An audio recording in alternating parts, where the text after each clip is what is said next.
All right, welcome in. It is Wednesday morning. Time for Total Bases. Your free pick. Botch the intro. Your free pick MLB free pick show on the WagerTalk YouTube channel. Man, I cannot think this morning. We're hitting that. We're at the home stretch. It's been a long first half, but it's been a good first half. Of course, Sunday is the end of the unofficial end of the first half. As Brian Leonard pointed out yesterday, the halfway point was a while ago, but they have the All-Star break about 90 games in. I never quite understood that.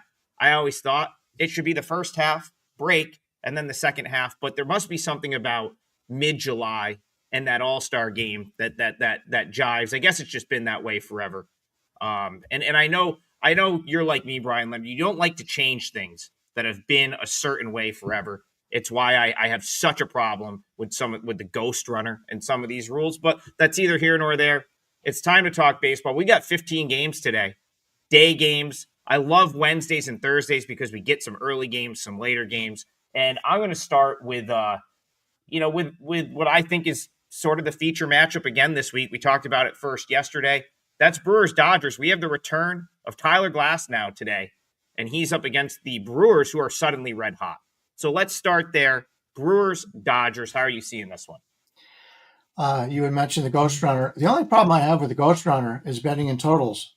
It's equal for both teams from a side standpoint, and I agree. I don't like games going in 17 innings and blowing out your entire rotation or your bullpen. So, yesterday I had the Kansas City under, and they tied it up at 3-3, and I thought I was going to lose that game. There was a clear under all day long. That's my only concern about that. Yeah, Glasnow's supposed to be back today. 4.50 ERA, 5.45 expected, a little bit higher there. 1.28 WHIP. He's only pitched 18 innings this year, so all of his numbers are haven't come into a full focus yet on the Statcast page. His extension is 100 percentile, and he's 6'8". That tells you how he has success. He's very good in that regard. He's going up against, as you mentioned, Jose Quintana, a veteran, been around a long time. This is his 14th season. He's got a 3.73 career ERA. That's pretty good. He's always mentioned as an afterthought, and he was a free agent last year, and nobody really wanted him, but he's been a pretty good pitcher. He's got a 3.44 ERA this year, 4.19 expected. His WHIP is high, 1.39. His career is 1.28. That's what you get out of him. His whiff rate is only in the 3rd percentile, 7th percentile in strikeout rate, and fastball velocity, 6th percentile. So the problem is he's not very good with his fastball, but the smart thing is he only throws it 10% of the time. So he's one of those veterans that understands what he's doing. He's not the same guy he was years ago. In fact, 15.8 is his strikeout rate this year, and that's the lowest it's been in the last decade. So he's a guy that I like to bet on because of that. And he comes into this game. He's a lefty going up against the Dodgers. Dodgers and Glasnow are about a 155 favorite, total 8.5. I mentioned yesterday about the records for Milwaukee and the Dodgers. Milwaukee now has the biggest run differential in Major League Baseball in front of the Detroit Tigers. So this is a good baseball team.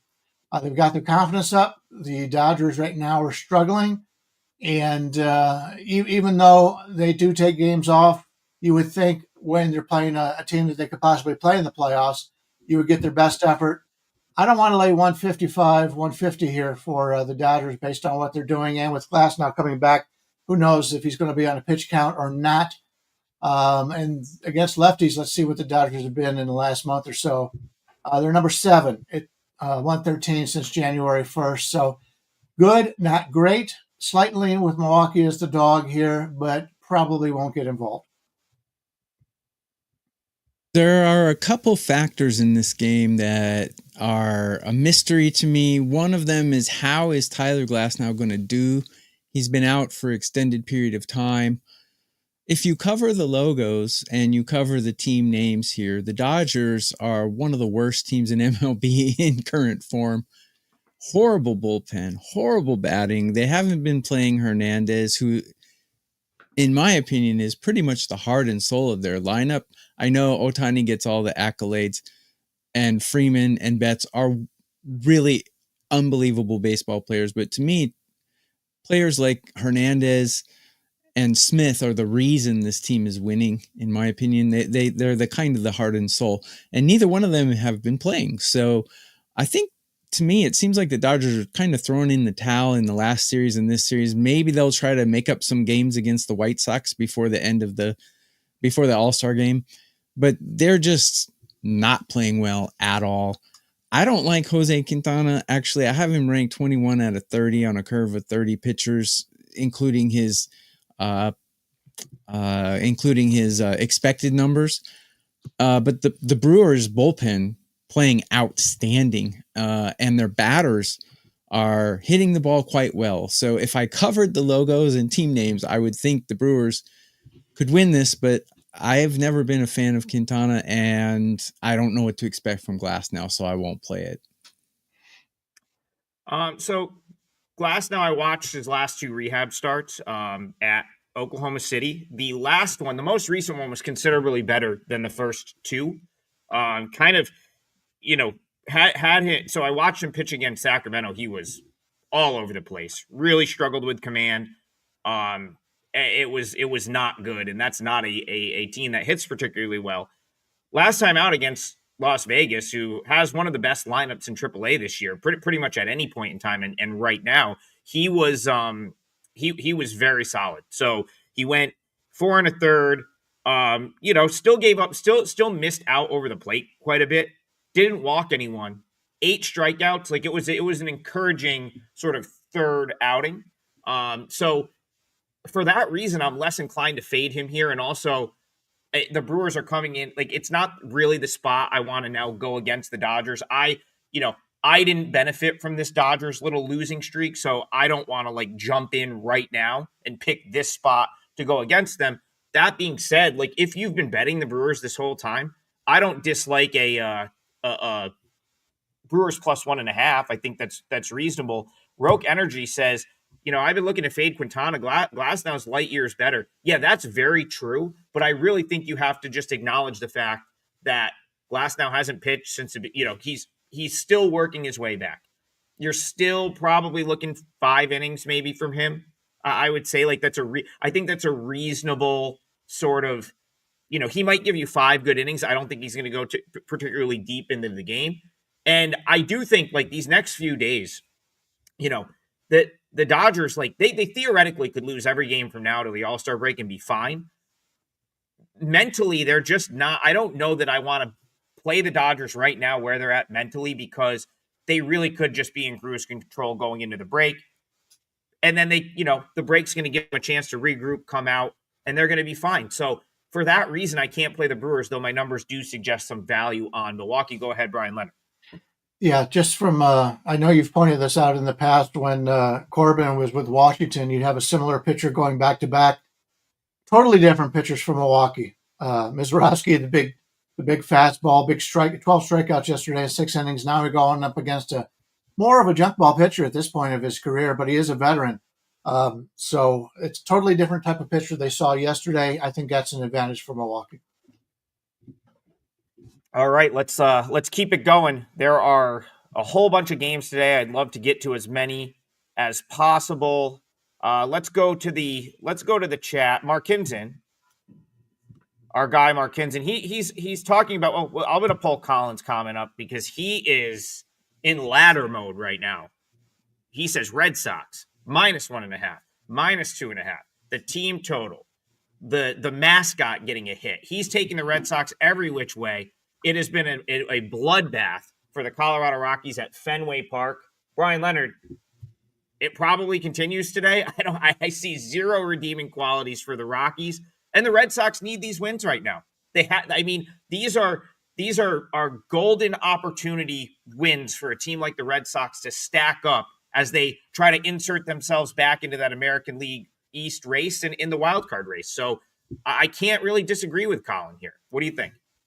Yeah, the only problem is the line. Line's very high right now. Boston against the National League this year, 16-10.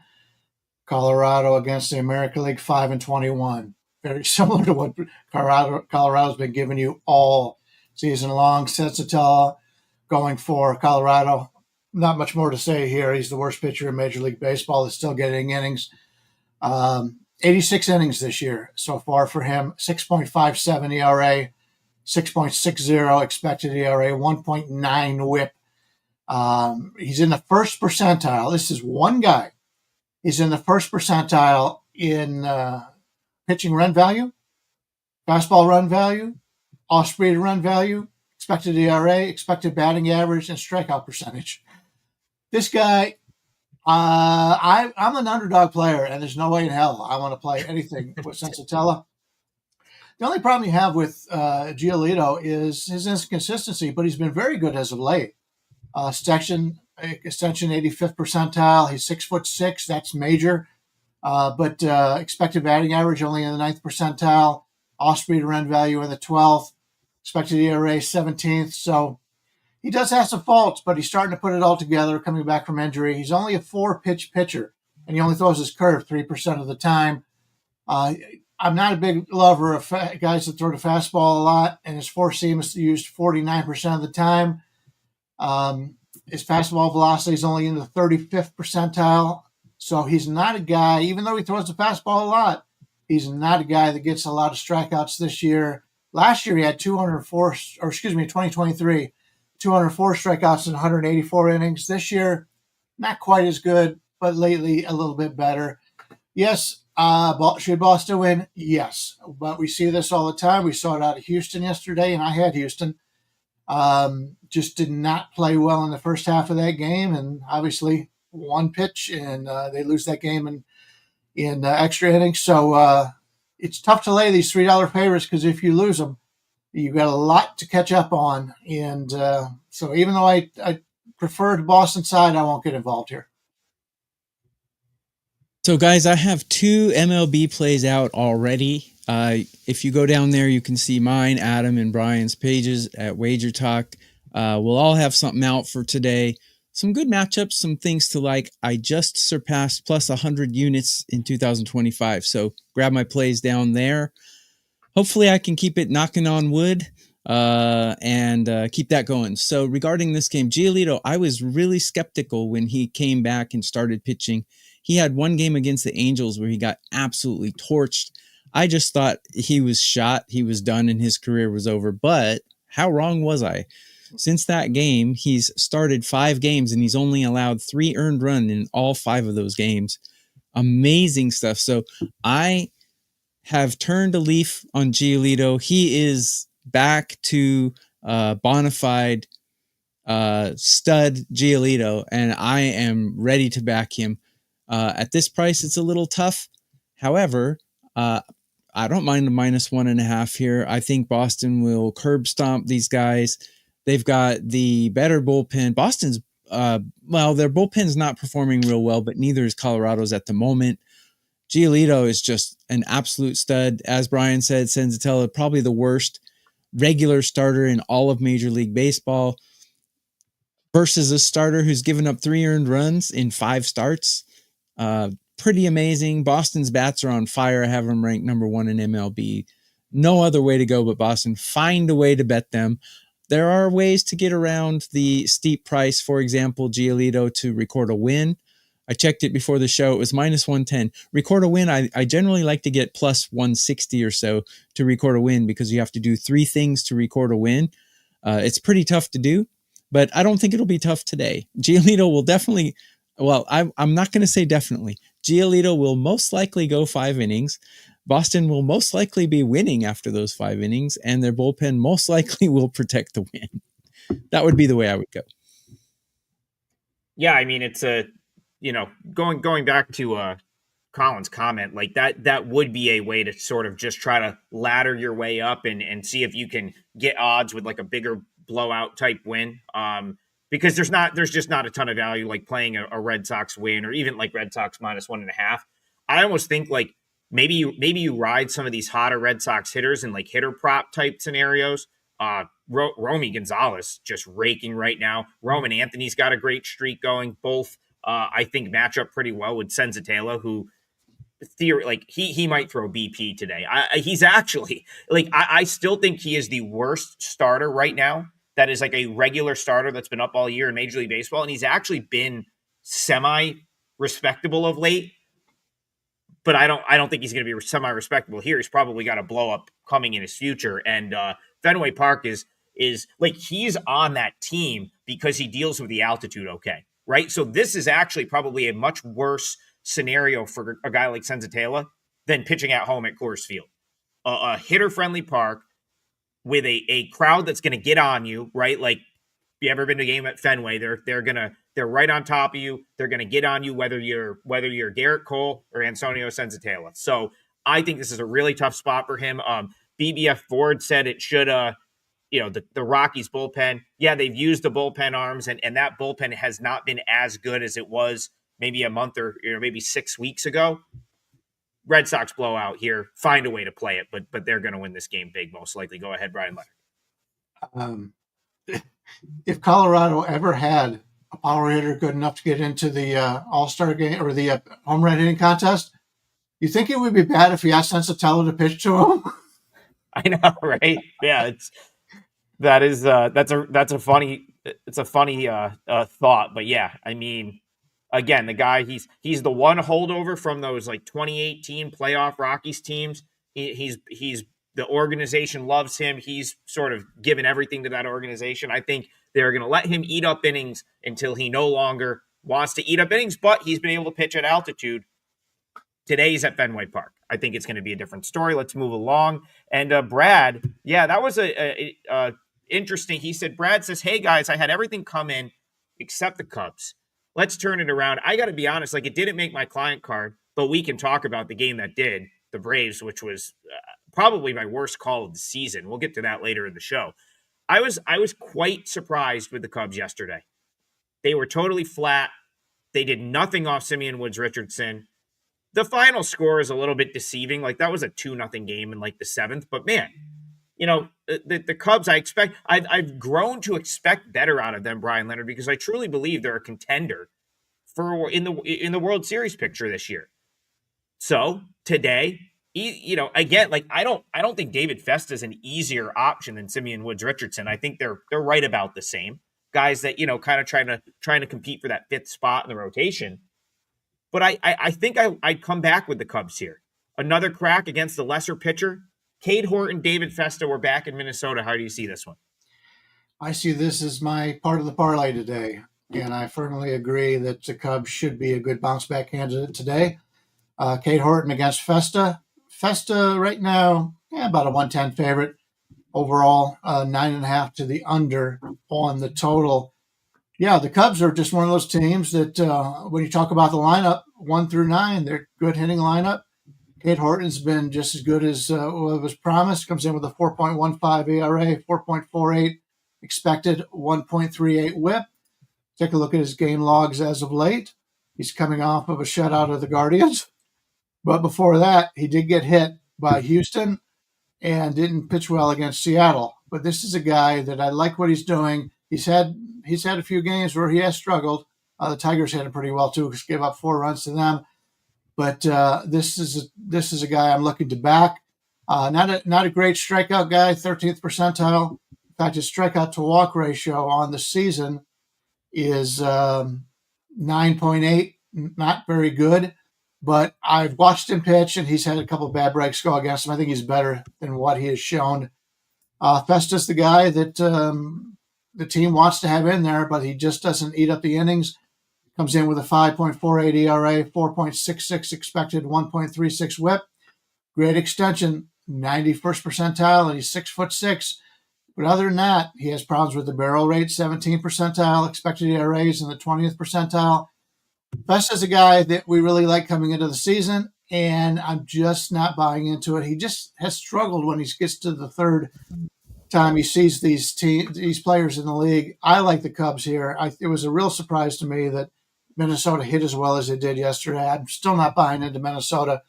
I think the Cubs here at basically plus 100 is the way that I would play this game, and I would use this as my play in the parlay. I wish Minnesota was playing this game on the road. Amazingly, they have a losing record overall, but their home record is 25-18. So just imagine how horrible they are on the road. In this game, I have both starters fairly even, right around the mediocre line. And I have both bullpens. I have Minnesota's bullpen slightly lower than the Cubs. The Cubs bullpen is not exactly one that you can throw all your trust in, but that lineup sure is. I was on the Cubs yesterday and I lost that game. I was on the Astros as well and I lost that game. So just, things don't go as you think sometimes, but I can't see the Cubs losing this one. I'm not going to put a lot on it. The one thing about Festa, though, is he doesn't walk people very much. His walk to strikeout ratio is really good, where Cade Horton's is not so good. That's a little bit of a worry, but I think the Cubs lineup, Seiya Suzuki was awful yesterday. What was he doing? He was terrible. I was just going on and on about how he got snubbed in the All-Star game and how it was a sham and all that. And then he goes out there and strikes out 3 times in a row, one time with the bases loaded. What are you doing? I don't think the Cubs are going to play like that 2 days in a row. So that would be the way I would go, but I haven't played it yet.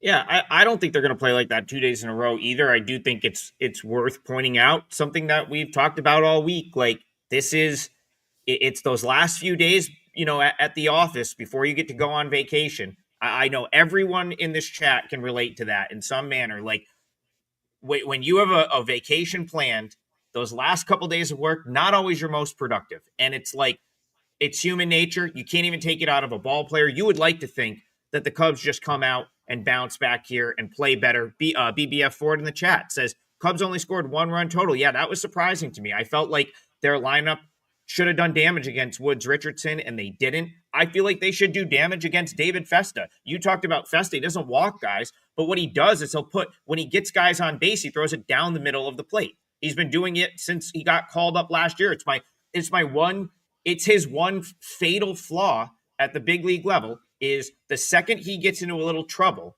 instead of nibbling a little bit and trying to hit a corner, nick a corner, get an out, make a competitive pitch, he throws the ball down the middle and prays that it gets hit at one. I'm not saying that that's what he's doing, but that's what he does, right? Like he moves the ball off the corners, it catches plate, and suddenly it's a 2-3 run inning. We talked about Festa last week. That's exactly what happened. I think he was up against the Marlins, first inning, some traffic on the bases, and he grooves one to, I think, Sanchez or Stowers, took him deep.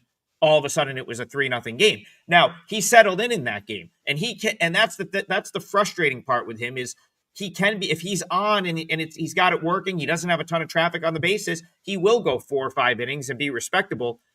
But the Cubs are a tough team to do that to, because this goes back to what I've talked about all year. I think the Cubs have tremendous at-bats 1 through 9. I think yesterday was a day where they lacked focus. Remember, they won 11-0 on Saturday or on Sunday. They had a day off on Monday. You have to just think that yesterday, just not focused in that game. I think the Cubs are going to be focused here. So I'm with you guys. I like the Cubs to bounce back. Bryan Leonard, did you say that's your parlay leg? Did I hear that correctly? Yeah, that's my parlay leg at plus 100. And good points about Festa. You see this a lot where guys come up from the minors. They had a lot of success in the minors by just having really good stuff. And then they get into the majors and they think they can compete the same way, but these guys are in the majors for a reason. His walk rate is league average, 8.4%. That's his career walk rate. So he's a guy that we've always liked, but I just don't think the situation sets up well for them. And, it's the Cubs are the better team.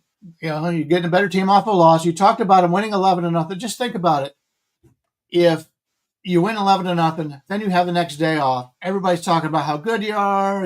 Hey, we're cooking right now. Who was the team that prepared more for yesterday's game? It was the Twins at that point. The Twins are sitting there, we're falling out of this division. We've got to turn it around. They came out with the energy yesterday. I think the Cubs bring it today.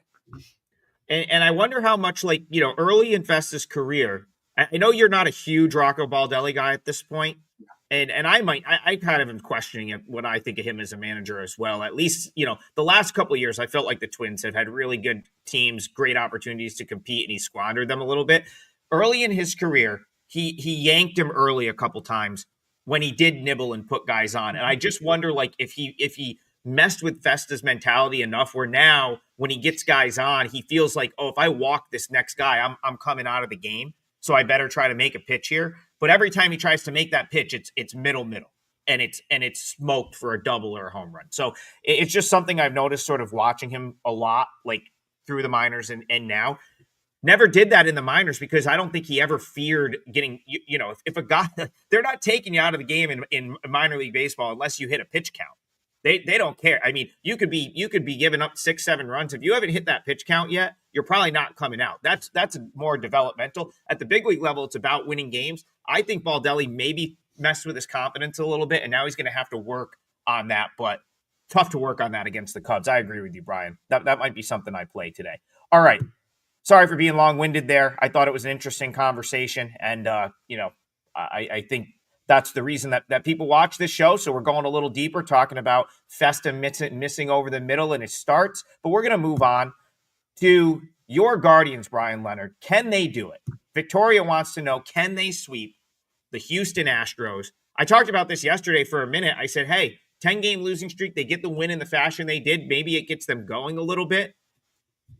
Certainly looks like it has. Do you like the Guardians to get it done today? Jade Ciccone going for Cleveland, and lefty Walter going for Houston. This would be, I believe, this is the third time in 4 games the Guardians have faced a lefty. That's probably positive for them. Walter's about a 143 favorite, total 8 to the under, minus 120. Ciccone is a guy that a lot of people like, and Cleveland thought they could do something with him coming into the season. 3.56 ERA, 5.21 expected, 1.31 whip. He's not pitched as good as his numbers say based on his expected ERA. And if you take a look at the StatCast page, first percentile in average exit velocity, first percentile in chase rate, first percentile in hard hit rate, second percentile in barrel percentage. Yeah, he can get hit hard, and he's going up against this Houston team who's got very good hitters on the team, regardless of who they have that's injured. I will say, even though I had Houston yesterday, that bottom of the Houston lineup now with the former shortstop Short, I believe is his name, for Detroit, he just doesn't get it done. They really need Pena to come back right now. He says he's not hurt as much as what they say. Who knows? But Pena, obviously he's having a terrific season. They need him back in the lineup. Brandon Walker, 4.15 ERA, 3.19 expected, very good, 1.13 whip. His fastball velocity is only in the 14th percentile, and his strikeout rate is 22.8. That's going to come back. One of those is telling you something, while the other one's telling you just the opposite. I think it's going to come back. We've got a Walter, and every time he comes up to pitch, he's one of the guys that Tokyo Brandon loves. He's only had a 1.4% walk rate on the season, in 34.2 innings, 33 strikeouts. So right now he's got a 21.4 strikeout minus walk ratio. That is elite. I don't think it's going to continue, but I've talked about this when you got lefties that people don't know very well. And he hadn't pitched since 2023. He only had 23 innings in there, all out of the bullpen. He's a guy I'm looking to back. Average exit velocity, 95th percentile. Walk rate, 100th, obviously. 94th chase rate. I like him a lot better than the Cleveland pitcher here. And I was a little bit surprised by the line being as low as it was after how it's been the last couple of days. I will say that the closer for Houston will give up that grand slam. Best closer in baseball, in my opinion. He will be out tonight. He's not going to be able to pitch back-to-back. Cleveland, when you take a look at the Cleveland bullpen, a little bit different. We've got Manuel Clase pitched 3 straight games. He's not going to be in the game tonight. Hunter Gaddis pitched 3 straight games. He's not going to be in the game tonight. In fact, these are guys that don't usually pitch more than twice. Even from the Indians broadcast, Guardians broadcast, they talked about that yesterday. Gaddis didn't have it, and they said that he's never pitched a third game in a row. Clase, luckily he only had to throw 15 pitches. But Smith, has been injured, and he did not look good yesterday once again. So the Cleveland bullpen is going to be using a lot of guys that usually pitch in the fifth and sixth innings, where Houston's got their seventh and eighth inning guys available. I prefer the Houston side here. Won't get involved with it from a betting perspective. They beat me so bad yesterday, I don't want to get back on them. But it seems to be a smart play here if you're taking Houston at this price range. This is going to be my leg of the parlay. I'm going to take the Astros on the money line here. I can't see them getting swept by this Guardians team. The Guardians bats were struggling, but I didn't think meeting Houston would wake their bats up, but it seems to have woken their bats up a bit. I didn't think they were capable of putting 8 runs on the board, but they certainly are now. However, like Bryan said, Walter, his bases on balls to strikeout ratio is amazing. I have him ranked higher than Ciccone. I've never liked Ciccone, even when he was with the Diamondbacks. Just inconsistent.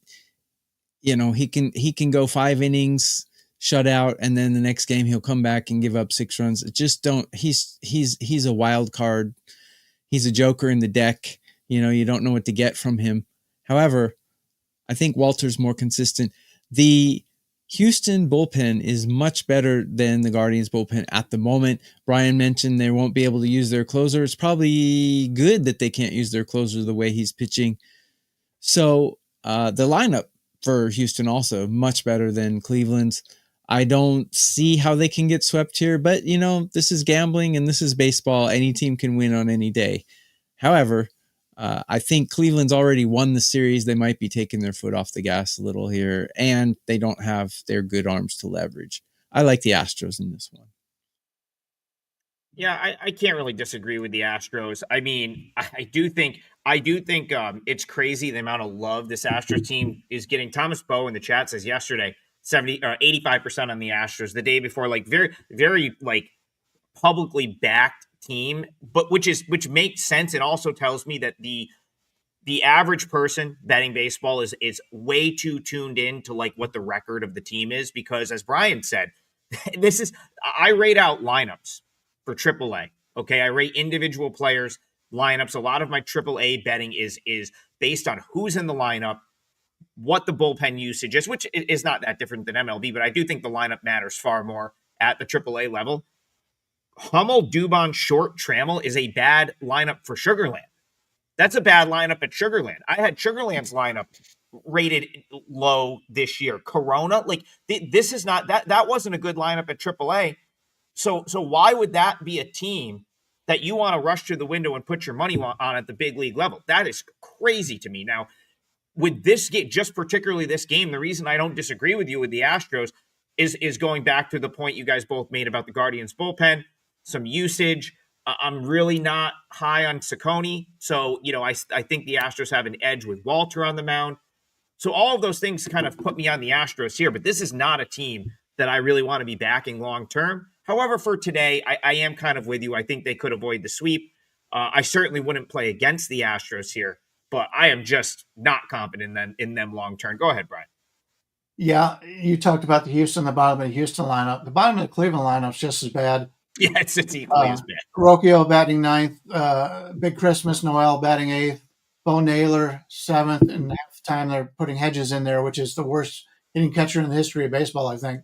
But he's a great defensive player, and he's loved in the clubhouse. Angel Martinez batting 6th. Martinez hit that grand slam yesterday, but he really hasn't done much. And I do want to point out, and I don't give this website enough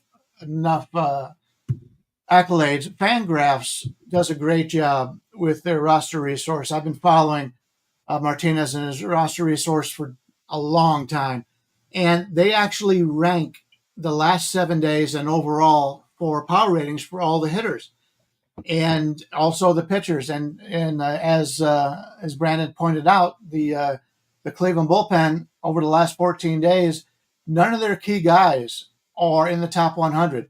Class A 104, Gaddis 246, Kate Smith 278, and Tim Herron 222. So they even though they've pitched lately, Herron hasn't, but the other guys have. They have not performed well at all. So if you don't have Tokyo Brandon's numbers, you can get a pretty good approximation by just going to Fangraphs. I think it's like $60 a year, well worth the money. And I get a lot of my information from there, but they do a fantastic job. And it tells you who's hot and who's not, basically. And something, if you're playing, the DFS and things like that, that's something that you would definitely want to have at your disposal. Yeah, Fangraphs is an elite website. That's a must-have. That's one where if you're betting Major League Baseball on a daily basis, I truly don't understand how you're doing it without that website. That's what I use too. As good as it gets. As good as it gets. Scar, brother, that's an understatement. Braves, I tweeted this out like in the third inning. I said the Braves was my worst call of the year. Like, I really truly believe that was my worst bet of the year, worst call of the year. And listen, sometimes good handicaps lose, bad handicaps win. I think it's important to acknowledge, do some, after you make a bet, the bet finishes. Is it a game where, for example, I'll give a quick example. I lost one of my minor league baseball plays last night. I've been very hot minor league baseball. Lost with the Iowa Cubs. One of the people that is betting them, one of my clients sort of texted me and was like, joking that I think I had won 9 in a row before that. And I was like, you know what? Iowa Cubs is a bet I would make again. Say they had 6 unearned runs. They used the pitchers I expected them to use. They had a loaded lineup. It just didn't work out. The Braves, on the other hand, I'm kicking myself for, because I came on the show and I was like, why is this kid in the big leagues, right? Like Didier Fuentes, I couldn't understand it. 5 starts at AA, 1 at AAA. They had him in the big leagues. I sort of talked myself into the thought process that, okay, he's still here after 4 starts. Maybe they've seen something in him. Maybe he's going to turn the corner. Bryan Leonard, I'm now just of the mindset that the Braves are such a mess. I think guys in that what's incredible is 5 years ago, this team was getting all the praise in the world for how the organization was run, the coaching from top to bottom, the front office moves. They won a World Series back in 2021. Some of the things that they've done since are puzzling. We have a lot of people that want to talk A's Braves, and we're going to do that right now. My opinion on the Braves, keep the players. Keep Austin Riley, keep Matt Olson, keep Akuta. Get rid of anyone that has anything to do with management. Bring in a new coach, new management, and let him win with those players. As far as winning with those players today, Bryan, I truly am at a loss. I can't bet Bryce Elder, but I don't want to bet the A's either. So what do we do here, Braves A's? If I was with Atlanta, I would look to fire the pitching coach. I would look to fire the anybody that has something to do with pitching, because that's been their problem this year. All their starters got hurt. And I came out and I was very emphatic about this the other day. I said, we've got a veteran team that just lost Schwellenbach for the season. They've already lost Sale. They've already lost 2 guys before the season started. This is just a semblance, a small semblance of what they expected to have. And then they go out and lose 5 straight games. And I don't think I went against them in every single game. So it's my own fault. It's something that I was very emphatic about, and I haven't taken advantage of it. My own stupid fault. But I don't want Elder here. Elder's terrible. You take a look at what he's done so far. He comes in with a 5.92 expected ERA, 6.0, 5.92 actual ERA, 6.0 expected. His whip is 1.52. Last year it was 1.63. He's in the first percentile of pitching run value, first percentile fastball run value, off-speed run value, second percentile expected batting average, third expected ERA. He is the younger brother of Sensatella for Colorado. There's no way I want to back him. His opponent on the mound today, obviously, is Mitch Spence, one of those guys that they're trying to stretch out and become a starter. This will be his 7th start of the season. Last year, he was decent in that regard, considering how bad Oakland was, or the A's. He comes in with a 4.06 ERA, 5.01 expected, 1.31 WHIP. His strikeout to walk ratio 13.2, not great, but still better than his opponent. Barrel rate 6 percentiles, concerning average exit velocity 14th percentile, expected ERA 12th percentile. Still better than what Atlanta has done here. And you're getting a team in the Athletics, or a younger team, that are playing better. And if you remember, they were been terrible at home earlier in the season, starting to figure this place out a little bit. It would not surprise me if the Braves go on and lose every game going into the All-Star break. Don't want any part of them here. If I'm playing this, I'm playing the home dog. Regarding this matchup, I think Spence started the season pretty well. As a matter of fact, in my rankings, I have him ranked slightly above average. But if you look at his last few starts, he's been awful. I don't know if awful. Maybe the awful is too harsh.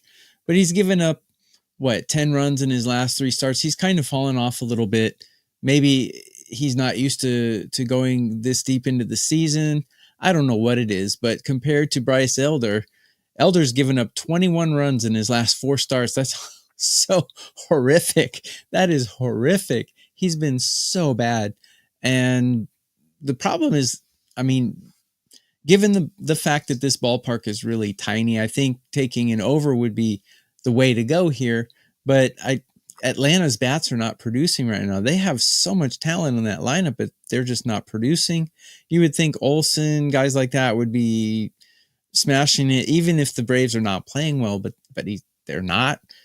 So, my first inkling is to take an over in this one, but Atlanta's bullpen's performing quite well right now, so that would make me say maybe not. And also, Atlanta can't hit right now, so maybe not. So I'll think about an over, but I'm not sure quite yet. Yeah, so the tough part about over, which I don't, at the big league level, I try not to put too much stock into individual players, but I think it's worth noting that Jacob Wilson got drilled in the hand, left the game last night. Kind of be surprised if he's out there. It looked painful. Like it looked like the type of reaction where you're not going to see the guy next to you, just pray that something's not broken. I don't know if he's had x-rays yet or not, but that would be a substantial loss for the A's. I mean, he's the best contact hitter on that team. And then, of course, the late scratch early last, like probably an hour before the game, Ronald Acuna out of the lineup for the Braves. Again, at the big league level, it's not as big of a deal, but do you want to take an over with arguably the 2 most productive hitters in the game and not in the lineup? That being said, do you want to bet an under with Bryce Elder and Mitch Spence? Like, Spence will get some swing and miss. The one thing I do think you make a good point, TB, the Braves bullpen collectively has been very good. It's just they lack the leverage guys in like the 9th inning. That's where they've struggled this year is the final 3 outs of the game. Overall, the bullpen numbers are pretty good for the Braves. So like there is, but I don't know what they're doing right now. I don't know why Didier Fuentes was out in the 2nd inning last night. Like after listen, that was a 5-0 game after the 1st inning. 5 runs in that ballpark is not insurmountable by any means. And they brought him back out for the 2nd inning. It was like, I just saw a lot of waving the white flag from the Braves. Like, and then all of a sudden it's 9-10-0. Well, then the game's obviously over at that point. So I could sit here and say, well, Elder doesn't have to go particularly deep because they have the bullpen arms and they could, sort of piece it together like that. But I don't know what's going on. I have no faith in the Braves sort of managing this game a certain way. Are they just going to leave Elder out there to get bombed? They like him to get 5-6 innings.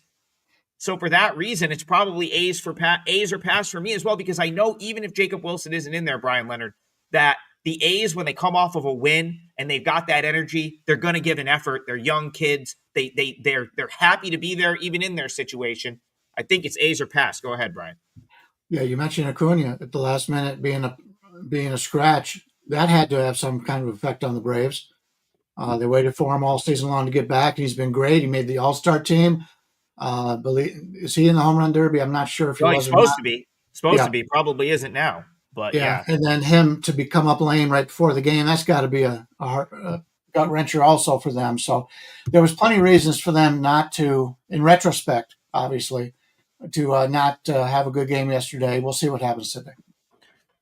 Yeah, and that was one of those where a couple people messaged me and they're like, "Oh, Acuna's out," and I'll again admit that was a terrible call. I messaged right back. I said, "Doesn't matter. One player in a game like that, not a huge deal." I truly don't think it mattered. I think if Acuna played, they're still losing by 10 with the way Fuentes pitched. But yeah, it certainly didn't help. And if that Braves lineup comes out later and he's not in it, again, I would say Colin. I think that's the only reason that I kind of would hesitate on the over.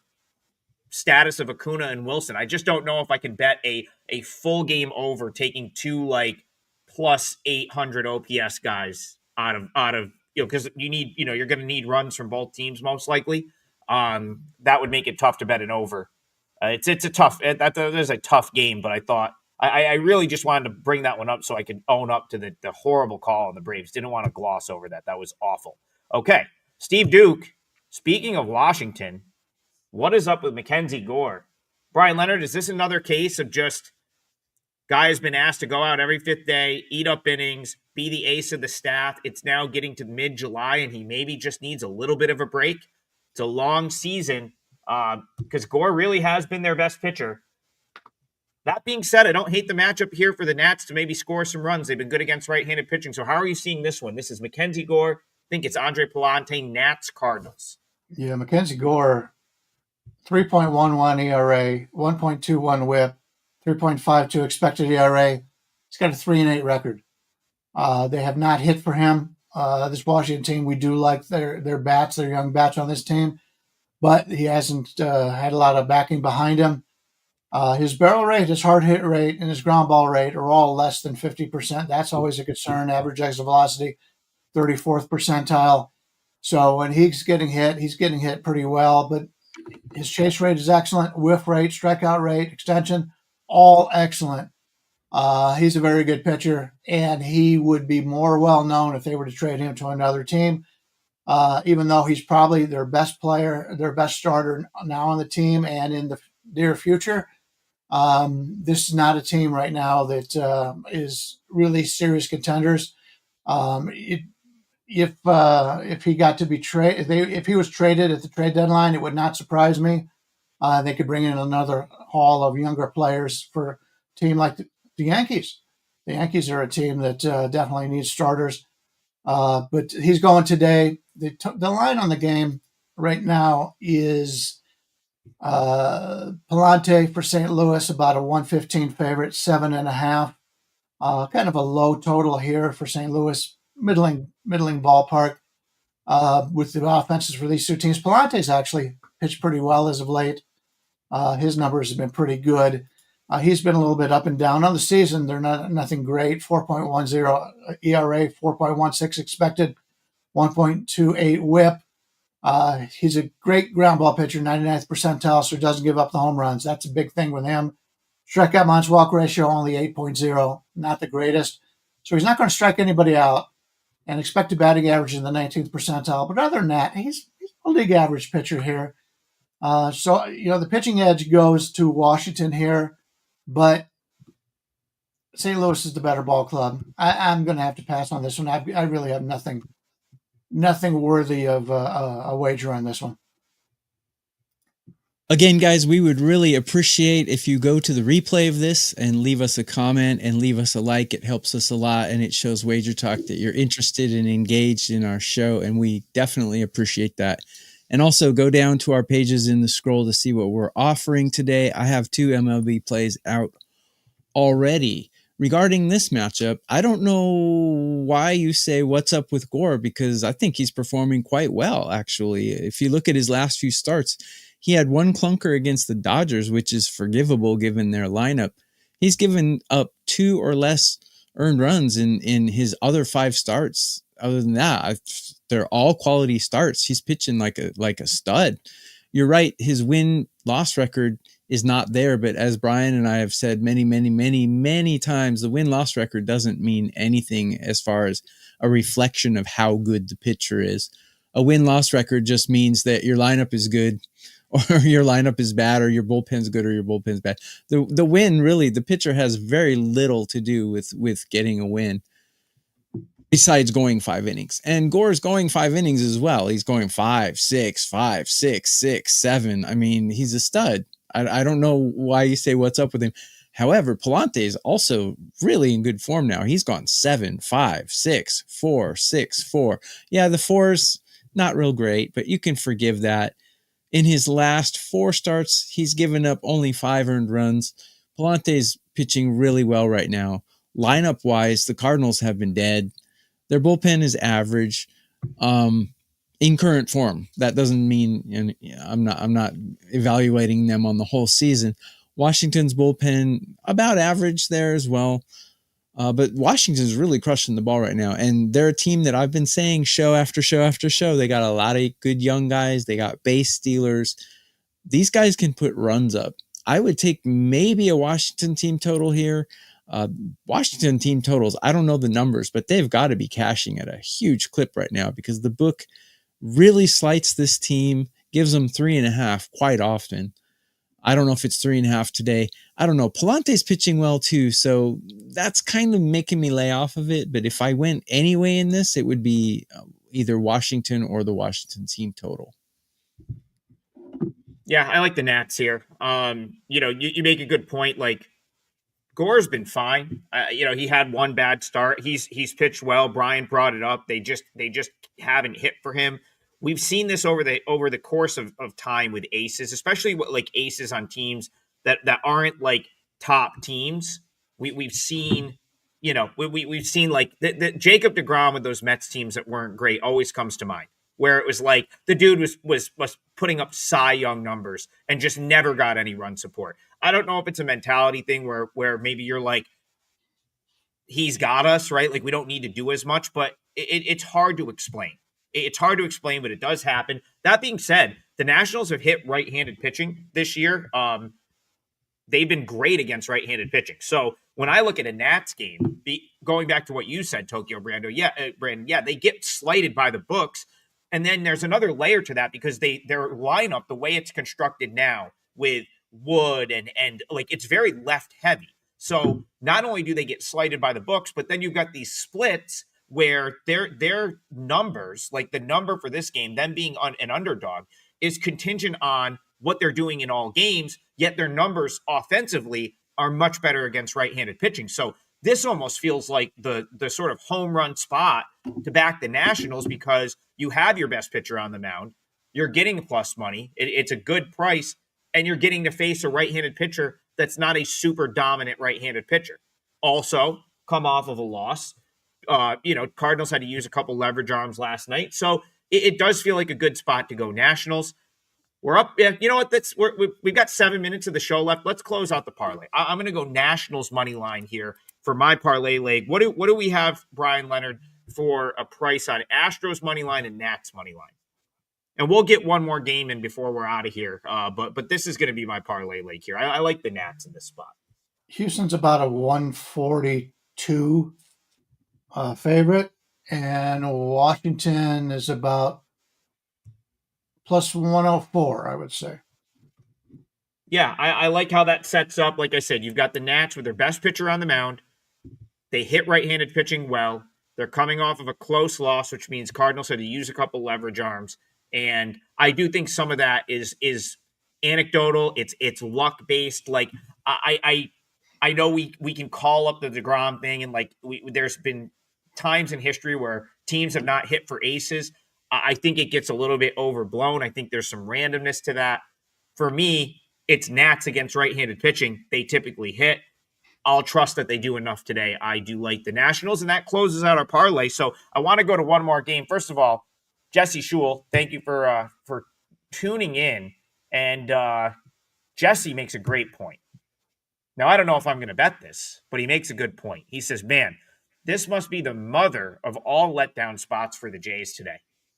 Jesse, I thought the last 2 days might be the mother of all letdown spots for the Jays, and they just keep pounding. So we kind of talked about it yesterday. I did bring up on yesterday's show I had no interest in backing Aaron Savale, and I'm glad that I didn't. However, Bryan Leonard, the White Sox does look a little bit more appealing to me today.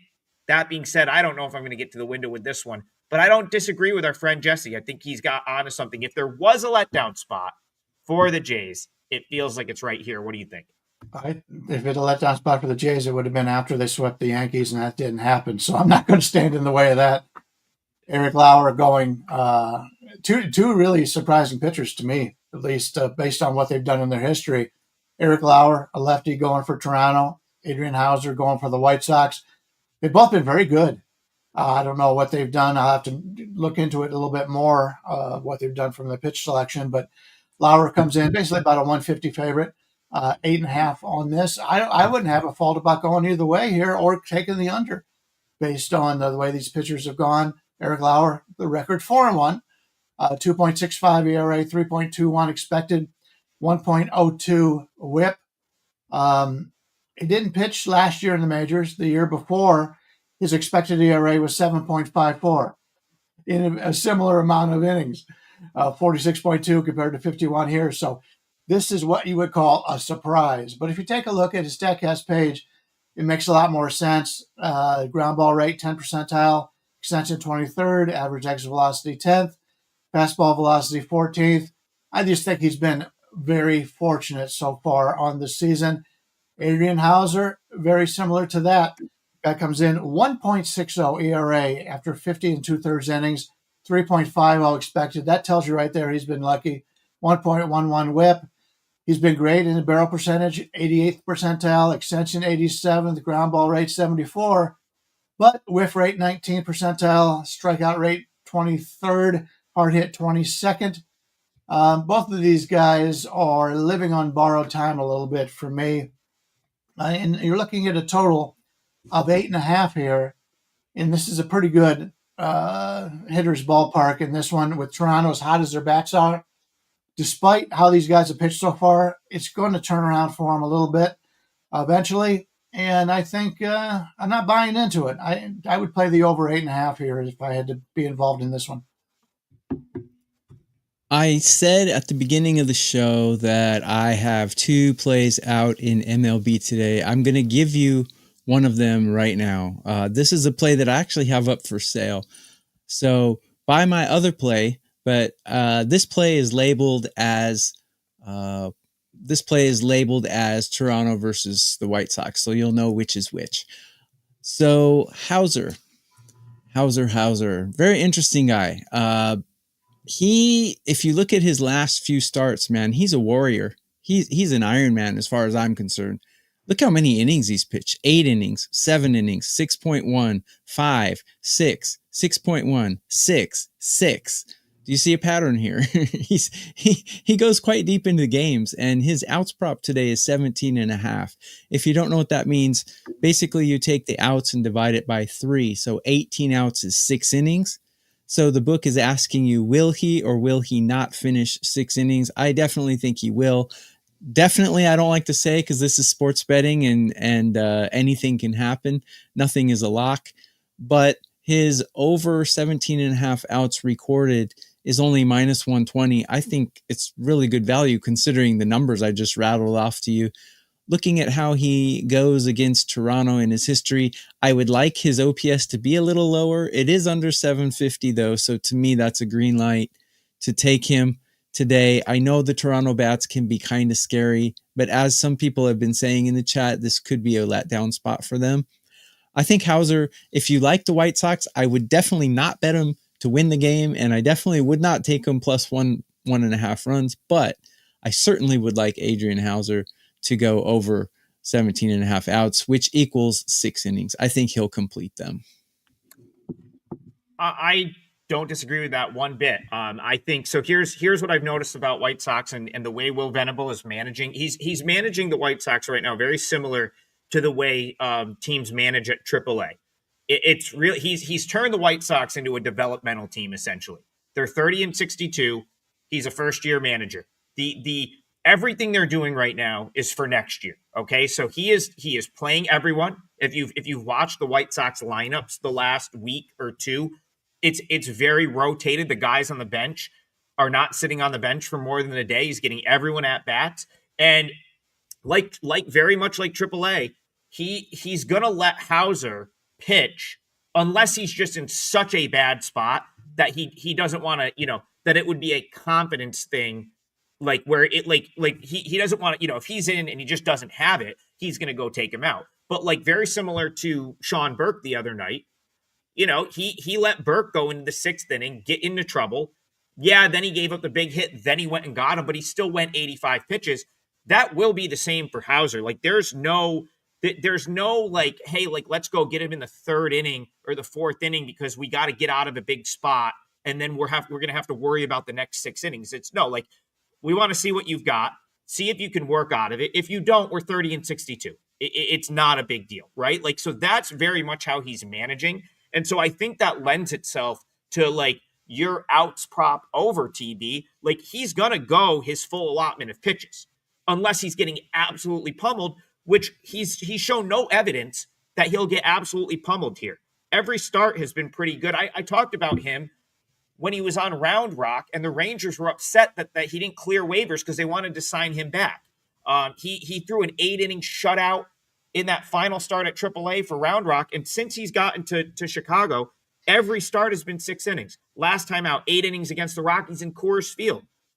2 hits, 4 runs, right? Like, the start before, 7 innings against the Giants, 6 1/3 against this Blue Jays team. That's the one concern for me, is the fact that the Jays maybe just saw him and they could maybe, they're going to have more information going into this start against him than they did the last one.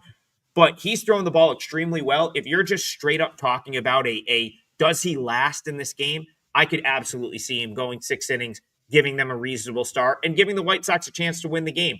I have to go back to a couple of the chat comments, though. I'm kind of in no rush to fade the Blue Jays right now. I agree with Bryan Leonard. I do think the letdown spot, or the one that made the most sense, was Monday after the sweep of the Yankees, and I very much like Eric Lauer.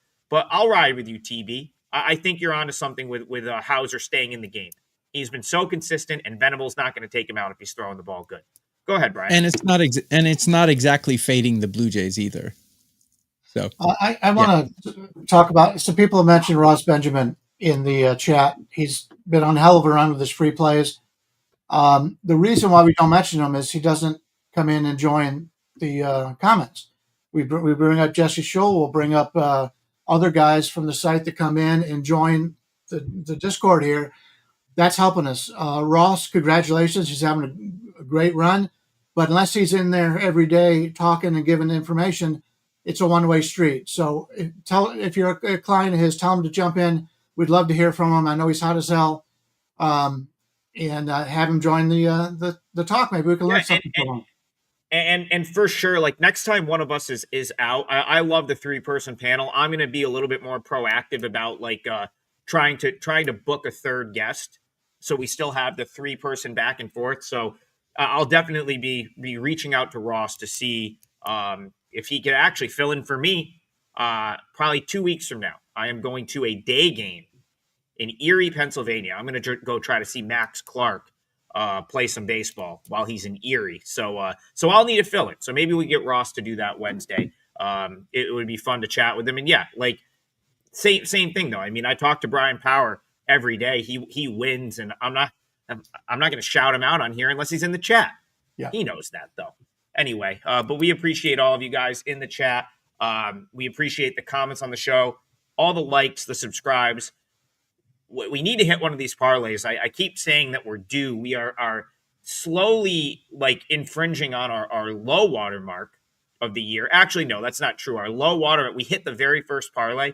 It was like 6-1. So we're still not down that much, or we're still above that. So, but we are trending in that direction. We would like to get one this week.